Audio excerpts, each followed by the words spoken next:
Hello, everyone, and welcome back. It is great that you are here and listening and joining us once again. We do really appreciate it. We appreciate those that comment as well, so that we know that you've been listening to what our waffle and what we've had to say. And yeah, any feedback, any comments, any questions, we like them all. Okay, you want to We say hello? do. We do. Hello. Yeah, good to be back. We're in the morning this time. So it's a sunny day. There's a sun is in the sky. It's a bit of a novelty. It's looking lovely, but it's the morning after the day before. It is the And I'm morning after the day before, yes. I'm going to name the elephant in the room. How are you feeling about being a vicar in the Church of England today? Shall we perhaps recap what happened yesterday? Well, if you've been living under a rock, you might not have heard that the Archbishop of Canterbury has resigned. But I'm guessing you probably have. It's just, it's actually loads of different emotions. I mean, of course, first and foremost, you have to think of people of survivors of John Smythe's abuse and how, they tell us again and again that, the way the church has treated them is like re-traumatizing and no doubt incredibly triggering for people yesterday. So I mean, we have read the report. It is truly awful. it So yeah, is really grim. they are very much in our thoughts, very Yeah, much. I But think just I don't know, all sorts of different things really. In one sense, it's quite easy to feel quite detached from it because in one sense, Lambeth Palace, although I have been there twice, is very mm, detached from where we are. And that's almost part of the problem, actually. The hierarchy can feel very detached from what we're doing on the ground. mhm. Um, I think it's, but angry that for want of a better word, the reputation of the church is being trashed, you know. So yeah, all sorts of different things. What about you? Angry. I'm quite fearful of what comes next. I've looked Yeah. around and like it could be really awful. And then a It could mixture of be that, it could be really awful. it could be It could really be really awful. awful. Um, Anyone who knows our story will know what we're saying when we say yeah. it could be really awful. And we're So yeah, quite fearful about that. In a way, hopeful. I like to think that this is the kick that we need to finally get the safeguarding in order. yeah. Um, and I mean that from bottom up. I was considering last night how much of my time is taken up trying to cajole people into doing safeguarding training. It needs to be obligatory right from the ground all the way up. And Yeah. we need to have proper procedures in place. Um, I mean, Uh, and I think, and I think that safeguarding should be made independent. It should be independent.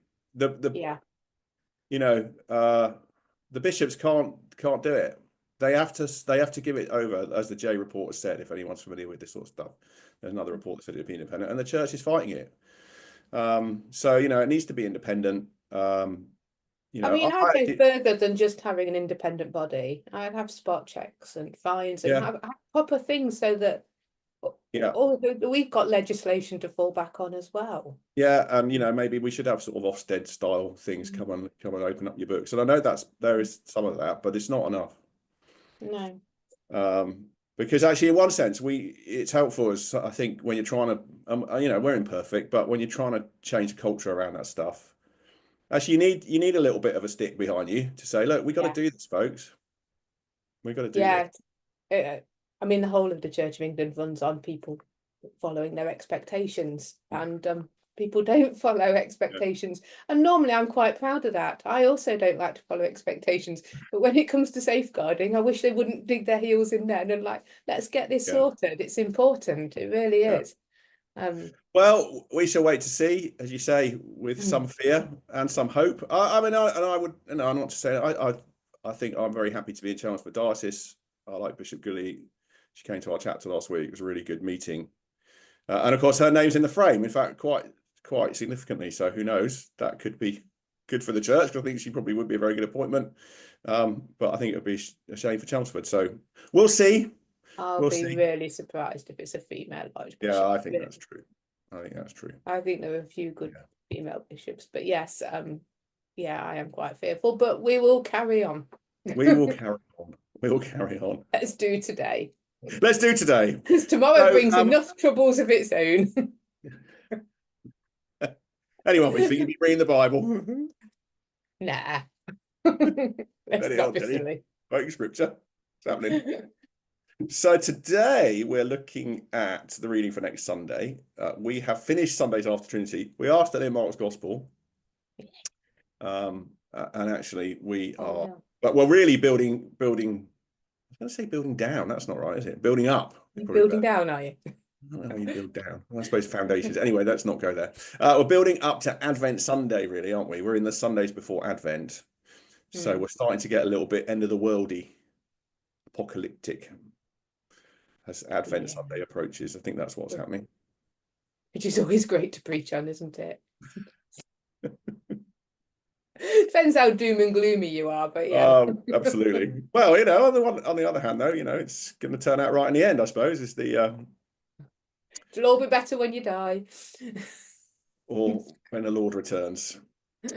So we're picking it up at Mark 13. So this is in the week, just a little bit of context. This is in the week before Jesus's death. So in Markan terms, we're very much in the build up to the Passion narrative. We've had Palm Sunday. He's in Jerusalem, and his disciples are being tourists, really. Actually, aren't they? They're doing the tourist thing, having a look round and saying, wow, this is amazing. Well, I don't know. I've got questions about that. So let's read the passage. Okay, let's read the passage and then we'll have Jenny's questions. So, okay, I'll carry on. Shall I? Is that okay? Yeah, read it. So we're reading from Mark 13 and verses 1 to 8. As Jesus came out of the temple, one of his disciples said to him, "Look, teacher, what wonderful stones and what wonderful buildings." And Jesus said to him, "Do you see these great buildings? There will not be left here one stone upon another that will not be thrown down." And as he sat on the Mount of Olives opposite the temple, Peter and James and John and Andrew asked him privately, "Tell us, when will these things be? And what will be the sign when all these things are about to be accomplished?" And Jesus began to say to them, "See that no one leads you astray. Many will come in my name, saying, 'I am he,' and they will lead many astray. And when you hear of wars and rumors of wars, do not be alarmed. This must take place, but the end is not yet. For nation will rise against nation and kingdom against kingdom. There will be earthquakes in various places. There will be famines. These are but the beginning of the birth pains."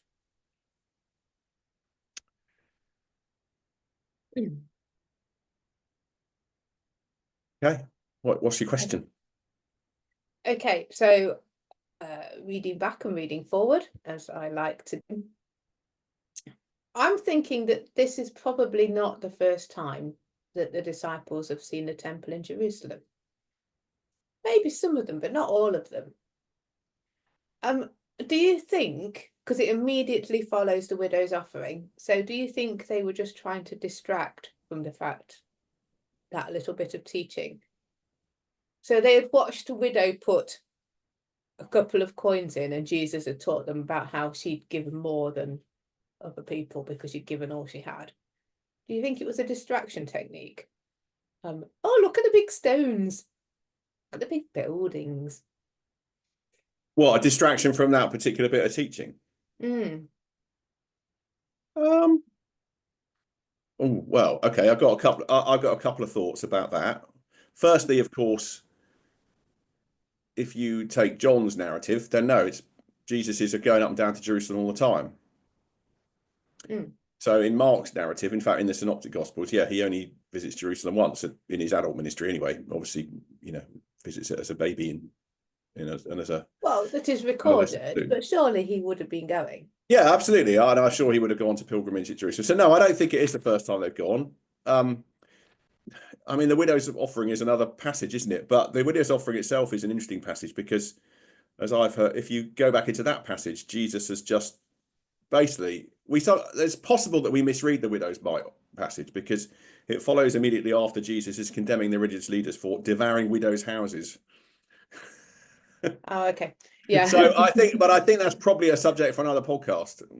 So yeah, where it cuts off and where, yeah. Yeah. So I think they are doing a little bit of I think my reading of it is they are doing a bit of the tourist bit, that Mark is going, yeah, or they are going, even when I go up to London, we went to up till the other day, with Zach and Lydia, my son and his girlfriend, and we're walking past Big Ben, going, "Oh, look at this Big Ben," and I've seen Big Ben hundreds of times. Been, but there's something still Okay. about going to that, isn't there? I would thought it's more like that, really. All right, fair enough. I just kind of, what are they doing talking about stones? But maybe it's maybe they are sad like that. Or you mean sad like me? I didn't say it, but if the cat fits. Well, you kind of did. Well, I mean, I think that's our. I mean, there's something about going to for us, it would be going to a great cathedral, wouldn't it? Or, and of course, they were very proud of the temple. And this is Jesus is saying, this is quite a shocking thing. Well, it's a very shocking thing that he says, you can see all these great stones and what a magnificent building. It's all going to be torn down. It's all coming down. And yeah, I can feel the shock when you say that sort of thing, because of course people come and see Holy Trinity all the time and it's crumbling.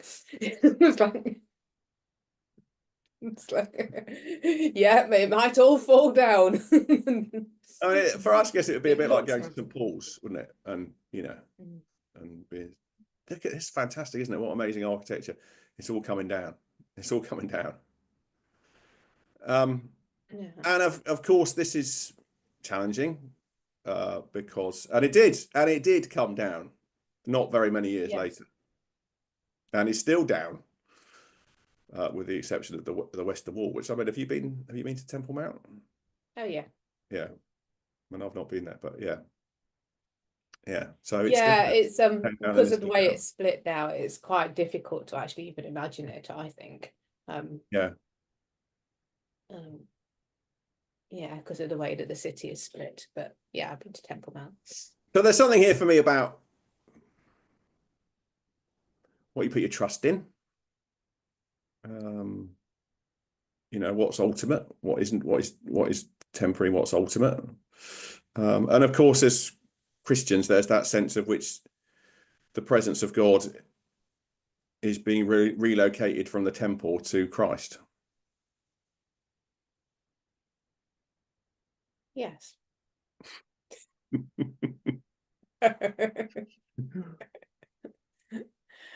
I think it's quite difficult because, like, we can easily kind of talk about, we put too much trust in our buildings and it's all about buildings and we need to move out of the buildings. But every church I know that hasn't got a building is looking for a building. It's like... Yes, we're definitely interestingly reading this through our lens of, we do a lot of time with buildings, don't we? Yeah. A lot of time with buildings, actually. A lot of time with buildings, trying to maintain buildings. And yes, I think it often is read like that. I think it's something that's implied, if not quoted, when we hear that we need to move out of the building thing. In a way, I agree, because I spend so much time trying to deal with the building, a ridiculous amount of time. But then the other side of that, as I say, is every church I know that has started as a small group somewhere else is looking for a building. They all look for a home. So it's not as though we don't need a home and we don't need a focal point. We do have an interesting love-hate relationship with our buildings, don't we? I think is one way of putting it. Hate at the moment. What does it say to you then about the priorities that we have in our ministry when so much is taken up, in both of our cases, really looking after grade 1 listed buildings? Well, I feel that it's not just safeguarding that needs an overhaul. I'll be honest, the Church of England needs an overhaul with their buildings. They need a buildings committee that actually look after the buildings, because I haven't been ordained to be a buildings manager, facilities manager, but that is 95% of my headspace and what I do at the moment. I think it is particularly for you at the moment, isn't it? Yeah, I mean, we're heading for our second winter with no heating. It's grim. How are you supposed to do mission like that? What am I inviting them into? It's freezing. It's miserable. You just froze for a minute there. I think you were talking about the fact you're in your second winter with no heating, weren't you? I don't know Oh, whether... sorry, yeah. And I said, Yeah. and that in itself, not only does it take up a lot of time, it's almost impossible to be missional. Mm. Because again, you can move out of the building, but I've still got to maintain that building. Mm. I can't just lock the door for the winter and go elsewhere. So what are you taking from this passage as you confront that then? Oh, but I wouldn't be sad if all the stones fell down. It would solve a huge problem. I could just get on with it. But I think I probably should be more sad about it. I think I've stopped at buildings and really we need to read the rest of it. Yeah, let's get on. Yeah. Yeah. So they go over, and again, they go over to the Mount of Olives. They're looking over the Temple Mount, then, aren't they? Yes. Opposite the temple, it says, yeah. And then, when's this going to happen? What's going on? And then you get these, well, apocalyptic warnings. This chapter is actually called the mini apocalypse. So again, sort of biblical literature. You've got apocalyptic literature in the Hebrew Bible, in Daniel, and in the New Testament in Revelation, and you've got a little bit of it here and in this chapter. In fact, goes through the whole of chapter 13. I mean, it's an interesting one, isn't it? It's like when we're still very much hearing of wars and rumors of wars. There's still... I was going to say, and then there are the people who try and make this a checklist, aren't there, and tick them off. We've heard these things. Yeah, and in a sense, that seems to me entirely the wrong reading of it, because Jesus is here saying this is going to happen. This is not, this doesn't mean to say something imminent is about to happen. And of course, as I was reading through the little bit of the commentary that I just dipped into last night, in one sense, the prophecy in in the early part, in the first 13, as we were just saying, for some of the readers of Mark, that has already happened. So by the time Mark's gospel is written, the temple has been destroyed. Or certainly, so right, yeah. So is this talking about something which is okay? So as Jesus is saying it's still to happen, but as Mark's readers are reading it, some of it that has already happened. So how do you interpret the signs of the times? What does that mean? And I suppose in a way, even reflecting on the thing we were talking about at the beginning, it's like, what are we putting our trust in? Don't put your trust in the institution of the Church of England, that's for sure, because it's not going to work. What are we putting our ultimate faith and trust in here? And then you get into all those sorts of interesting questions. This whole sort of, I mean, I don't tend to, because the whole thing about the end of the world seems to become a bit, I don't know. Does it matter if we know when it is? We don't really know. Well, we don't know when it is. Jesus is quite clear about that at another point. Oh, well. We're not going to know. Even he, I've emailed the date, I know. Why don't you know?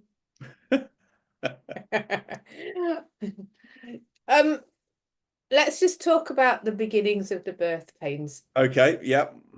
Because it's just a phrase that I really like. I think amongst all that apocalyptic kind of, there are going to be wars and whatever, the beginning of the birth pains is the hope, the one line of hope at the bottom of it, that directs us, because it's the start of something new. It's painful, but it's good. And I read some commentary where it would actually be quite, the people of the time would have known the beginning of birth pains really well, because they lived in very close community of people in and out of each other's houses. It's not like hidden away in a hospital that we give birth now. Everybody, not just in the household, but everybody would know the beginnings and how these how the birds and the bees worked and the other bits. But I do think it's the start. I mean, I've given birth, so the minute they start, I haven't, something's by the way. happening. Have you not? Yeah, but actually, as we were reading it through, I was interested in your perspective on that. Yeah, so someone who's given birth twice and therefore experienced the birth pains, literally. Yeah, only once. One was by cesarean. Okay. But there is that moment where something's going to happen, and it's going to be painful. I mean, first time you don't know how painful, but you know it's going to be painful. But that's okay because you're ready for the new thing. And it's with a level of excitement, really, and a little bit of fear and trepidation. Things go wrong. Yeah. But generally that's at the back of your mind. You're concentrating on the good. It's going to be And okay. It's a I'm whole going to go through this new pain, chapter. but at the end of it, I'm going to have a baby, a new life. Yeah, To the whole world. new Yeah. chapter. Yeah. So yeah, I like that. It kind of just gets lost in the passage, but at the beginning And of what it. do you think then? When do you read that? What's the new thing? I would say that's Jesus returning in Yeah. the whole new world, Mm. whole new heaven and earth. Mm. Mm. So we've got a while, probably. I mean, Well, I we don't might really not, know the Jenny. We date. might not have a while. It could be today. I know. You know when people are really horrible to you, do you have that kind of thing in your mind where you stand there going, if Jesus wants to return now, this would be really good? Well, it probably wouldn't surprise you to know that my always think is in trouble if he comes back now. You're in trouble if you come back now. Is that what you I don't have it. Well, yeah, I suppose I do still have it, but people don't do it in the same way when you're a vicar. But like certainly when I was in customer services and things, when people were yelling at me, one of the things that was going through my mind was Jesus returned now, it'd be really funny. Quite convenient too. I mean, it's hard, but Mm. it, I don't know. I find this subject really difficult, actually. I find it impossible to imagine that, but on the other hand, how do you, just because something hasn't happened in the past doesn't mean it can't happen now. Well, that's the way I also have to think about it, I think.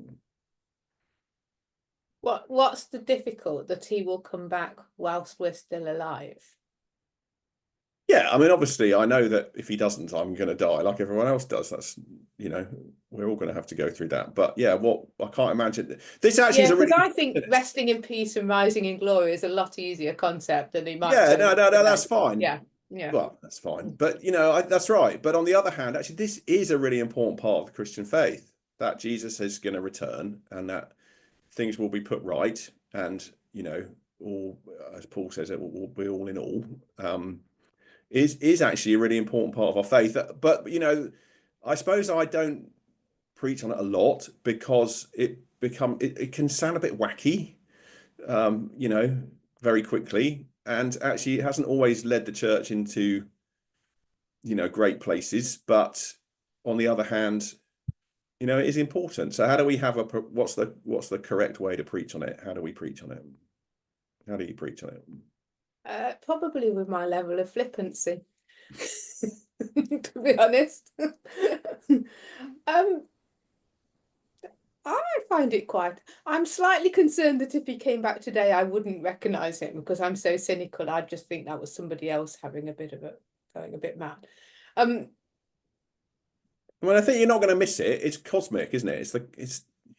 And how do we fit that into our own Well, I like to think understanding? that, but to be honest, that's what they thought when he was going to arriving the first time as the Messiah, and he just came as a baby. So I like to think it's going to be cosmic Oh, this I think time. that's generally the teaching. The sun will be darkened, and it's going to be the end of the Yeah, time-space universe as we know it.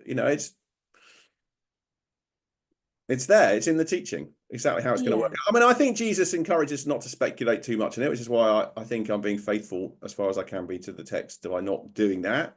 Oh, that's And a in cop many ways, what Jesus is saying here, out. That's such a cop out. Jesus that's has taught me great. not But to Jesus is speculate, saying so I here, don't isn't have he? to think It's like about it's going to it. be that there's going to be wars. It's going to happen. Don't. It's just the beginning. It's just the beginning. But there will be something better out the end of it. I suppose that's the message of hope that we want to hold on to, and that gives life meaning and purpose, because what we do, as I've read elsewhere, has echoes into eternity. That the way we live now, and this is why it matters how we live now. And I think that's all really positive. I just can't imagine it, but maybe that doesn't matter.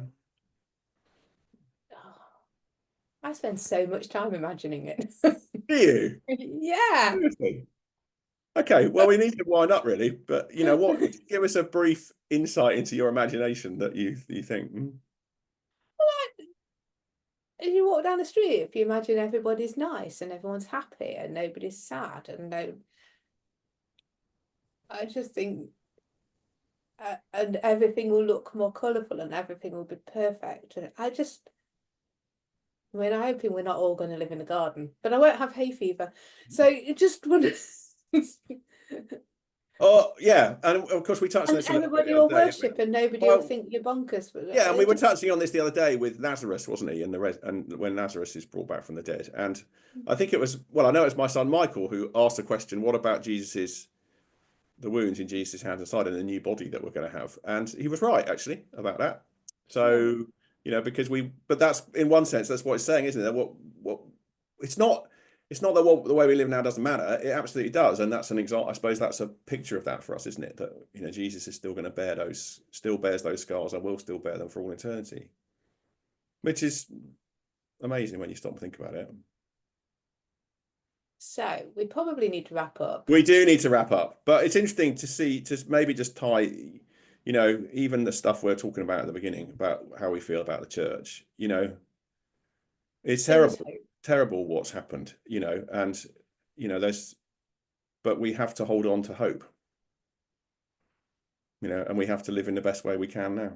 I guess that's what I'll probably be trying developing for Sunday. You? That's pretty much it, yes. Pretty much it. Yeah. Well, there we go. It's probably time to wrap up. Thank you so much for listening. If you Thank stayed you. with us this far, and we will be back next week. We will indeed. Thank you.